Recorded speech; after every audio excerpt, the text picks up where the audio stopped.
Hi everyone, in front of me I've got Honor 400 Pro, and let me share with you how to change video resolution in the camera app on this device.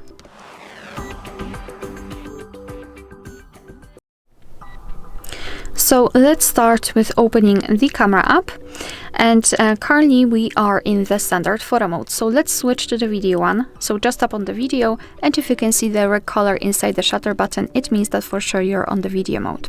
So now we can take a look at this option bar at the top, and the left option, 1080p in my case, is connected with the resolution. After tapping on it, we can switch it to 4K, tap on it again to switch it to 720p, and again 1080p. We can also change frames per second, which are on the right, so we've got either 60 or 30.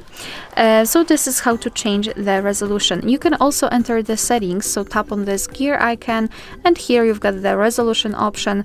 So it's totally up to you which way you prefer to do that. Here we've got let's say an overview about the resolution, because you can also check the ratio which you're applying. So you've got 21:9 or 16:9 in all of those options.